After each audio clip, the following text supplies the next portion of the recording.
Christian, 2 days away from Vancouver. Thoughts on the match coming up? Well, it's a big one. Obviously, two teams that are, fighting for that playoff spot. Two teams that are playing rather well. So it's going to be a battle away from home. They will want to establish the tempo. They want an open game, and we want to control it. So two teams that are willing to sacrifice whatever it's at stake to win the game. And for you personally, how was US camp?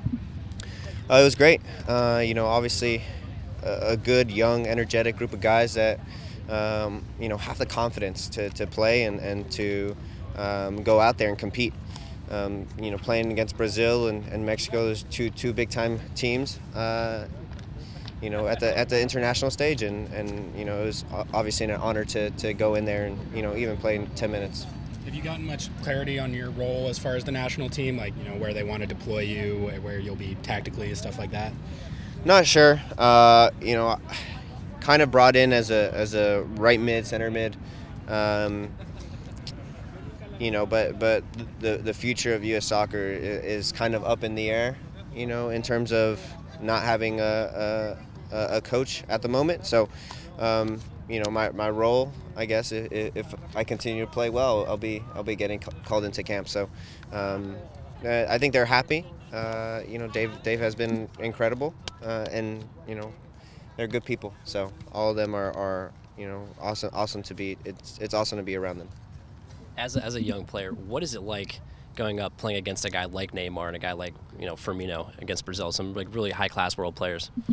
Well, it's a different level, and you experience it firsthand, and it's night and day. I mean, you watch them on TV so often that you think it's normal, but when you really stand next to them in practice and play against them, it's a whole nother level.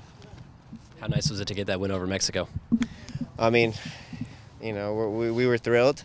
It's the start of a new rivalry with the young guys coming in, and you see how passionate the players were in the game, and we look forward to having more battles like that.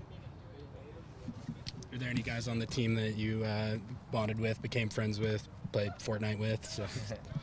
Aaron Long, fantastic guy. Paul Riola, awesome. I can go down the list. Tim Parker, Zach Steffen, Alex Bono, all guys that are, very, very friendly off the pitch, and have quality on the field. Paul was my roommate, and unfortunately he had to leave a little bit early for club duties. But, Paul, myself, and Jordan have always been good friends, and it's always nice to see his face. Did you have previous interactions with Aaron Wong when he was here with the Sounders too? Yeah, and even when I was in college, he, came around, and I've always known him since. What a great guy, and I'm so thrilled that things are going well for him. He kept fighting, and that's what Aaron Long is all about. And I think he's gotten so much better as a player. He's established his position, and that's center back. He was kind of floating at center mid, right back, and center back, and so I'm really, really happy. And I think the tactics that they have in New York suit him incredibly well. Has Jordan Morris given you any inside information as to whether he'll be trying to make it back in time for a potential playoff cameo? No, I know he doesn't want to rush into it, and I wouldn't let him go onto the field if he didn't feel ready. So, Jordan is a competitor, and I know he wants to be on the field as much as anybody. But for his sake, for his future, I think it's best that he doesn't rush it, and I think he has a good support system, and mentally he's feeling a lot better now that he's jogging around the field and kicking the ball a little bit.